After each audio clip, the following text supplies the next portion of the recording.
தசராவுக்கு இன்னும் ரொம்ப கம்மியான நாட்கள் தான் இருக்குது. அதனால் இப்போ வந்து நிறைய ஊர்களை இப்போவே காலிப்பறையை ஓப்பன் பண்ணிட்டாங்க.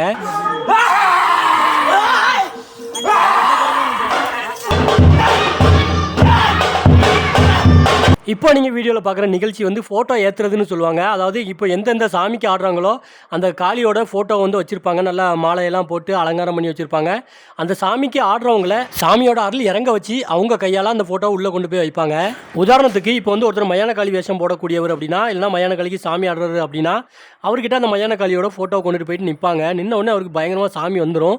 சாமி வந்ததுக்கப்புறமா அவர் கையில் கொடுத்து அவர் கையால் உள்ளே கொண்டு போய் வைக்கிற மாதிரி தான் பண்ணுவாங்க. அதே மாதிரி முத்தாரம்மன் ஃபோட்டோவை எந்த சாமி வேணாலும் எந்த காளி வேஷம் போடுறவங்கனாலும் உள்ள கொண்டு போய் வைப்பாங்க. இது வந்து கொஞ்சம் கொஞ்சம் ஊரை பொறுத்து மாறும். எங்க ஊர்ல 21 நாள் கணக்கு பண்ணி இந்த வெள்ளிக்கிழமை காளிப்பறையை தொடங்கிட்டாங்க. நிறைய ஊர்களில் 11 நாள், 21 நாள், 41 நாள் அவங்க விருப்பப்படி கணக்கு பண்ணி அந்த நாட்களில் ஓப்பன் பண்ணுவாங்க. இதே மாதிரி உங்க ஊர்ல நடக்கிற திருவிழாக்களோட வீடியோவும் நம்ம யூடியூப் சேனல்ல வரணும்னு நினைச்சீங்கன்னா மேலே தெரியுற வாட்ஸ்அப் நம்பர்ல இதே மாதிரி ரேஷியோல ஃபுல் ஸ்கிரீன்ல எடிட் பண்ணாம இடி மின்னல் புயல் எஃபெக்ட்லாம் போடாம வீடியோவை எடுத்து அனுப்புனீங்கன்னா நம்ம சேனல்ல தாராளமாக போடலாம்.